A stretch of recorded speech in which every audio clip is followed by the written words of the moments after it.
Welcome to Lesson 9.5, Parts of a Circle. Today's objectives are I will be able to identify the radii of a circle, name the radii, identify diameters, name the diameters, identify chords, name chords, identify the circumference of a circle, calculate the diameter of a circle using the radius, and calculate the radius of a circle using the diameter. So today is all about identifying the parts of a circle, and we will not be working with any formulas. Alright, so first things first, the circumference. The circumference of a circle is the distance around the outside of a circle. Your example for circumference would be a circle and then this outside part. So it's kind of like saying it's the perimeter of a circle, except for with circles we call it the circumference. The diameter of a circle is a segment that passes through the center of a circle and has both endpoints on the circle. Right, so it has to go through the center and it has both endpoints on the circle. So this passes through the center of a circle and both endpoints are on the circle. The radius is a segment that connects the center of a circle to the circle.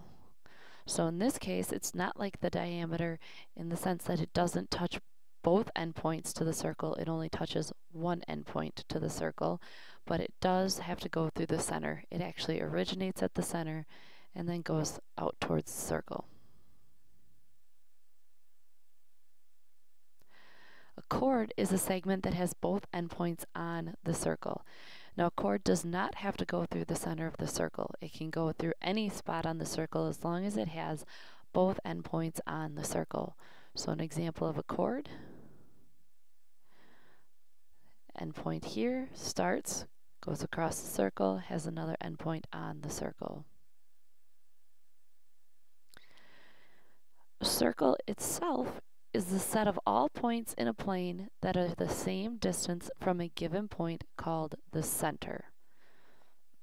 Okay, so what that means is if I were to stand right here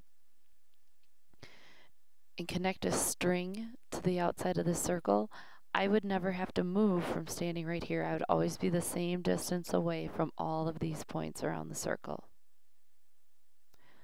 Okay. When you draw your examples, make sure you draw each of these individually. So for circumference, you'll want a circle with an arrow pointing to the outside.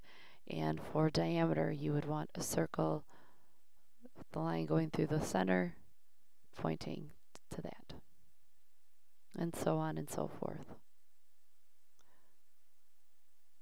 All right, so for the next couple of problems, I just want you to take a second or two, and when we look at this, you're looking at A, B, C, or D.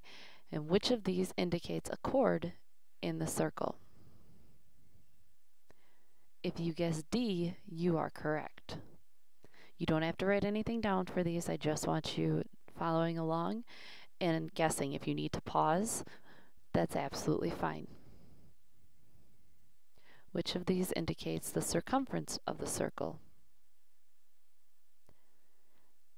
If you guessed B, you are correct. This outside part of the circle is the circumference, the distance around the outside of the circle. Which of these indicates the radius of the circle? If you guess C, you are correct. It starts at the center and has one endpoint on the end. Which of these indicates the diameter of a circle?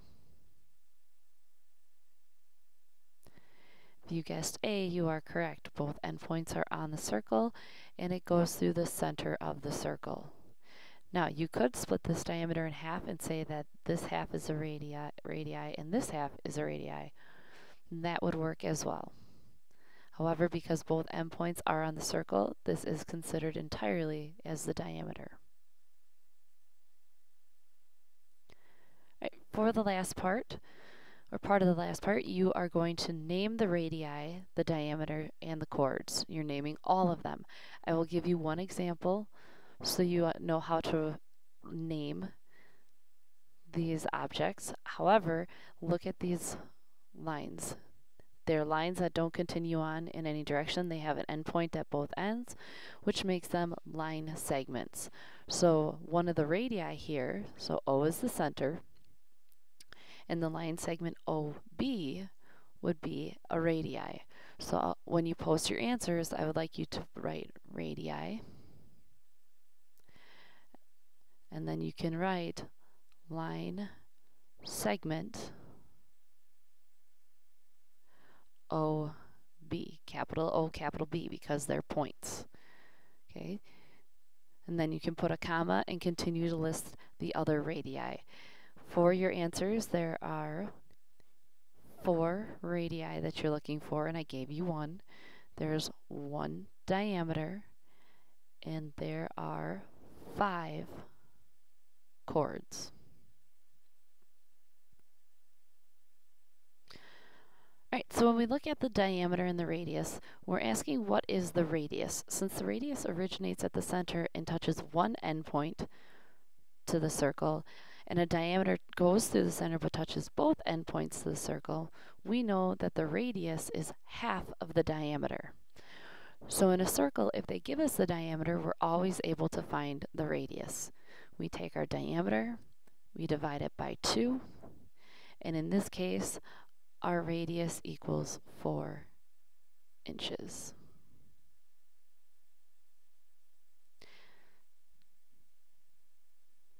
Right?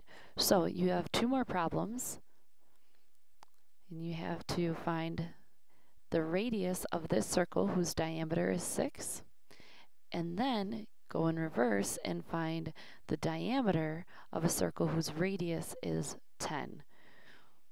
Okay, when you number these, you can just label that these are the radii, these are the diameters, these are the chords, and then you can list this as number 1 and number 2. If you have any questions, make sure to write them down or post them on Edmodo.